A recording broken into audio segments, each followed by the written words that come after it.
Francis Ngannou literally got the deal of a lifetime with the PFL. But there's one thing in this contract that, from a business side, when it comes to the PFL, god damn, it's an interesting one. And that is his opponents making at least $1 to $2 million to fight. I'm pretty sure it's $2 million.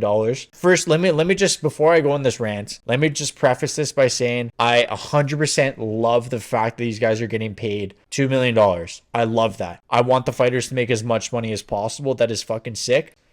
But I'm a booty man, so there's always going to be a but in there. But when it comes to the actual PFL and this as a business move, it's an interesting one. So when we look at the PFL rankings, the number one ranked heavyweight is this guy named Denis Goltsov. He has 14.2 thousand Instagram followers. Dark Horse MMA is 18.3 thousand Instagram followers. I know obviously Instagram numbers don't mean shit, but the business model with mixed martial arts is how much revenue you bring into the business. That's why McGregor gets paid the most, by far the most. It makes the company so much money, and that's what they want. How much money do you think, I don't even know his name, Denis Goltsov is making the PFL? Not a lot. And he's going to be making $2 million if he fights Francis Ngannou. Take in, though, he's only going to be making that when he fights Francis Ngannou, I believe. So when it comes to that, it's not as bad, but for 2 to 3 fights, because that's what his contract is. It's not a long contract. You know, he's going to be 37, Francis, when he fights. He's going to be boxing first. No MMA fighter, no professional athlete should have to work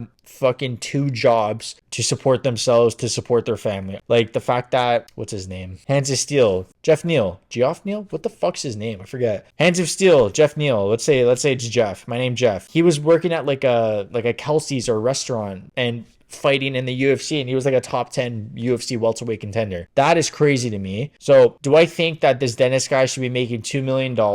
I don't think that from a business point of view, but also you get Francis Ngannou, so it's going to be interesting. But just with that term, I mean, he doesn't bring a lot of revenue in for the company. Like, no one's buying a pay-per-view for Dennis. See how much money is this guy bringing in? Not a lot. Like, should he be making $2 million?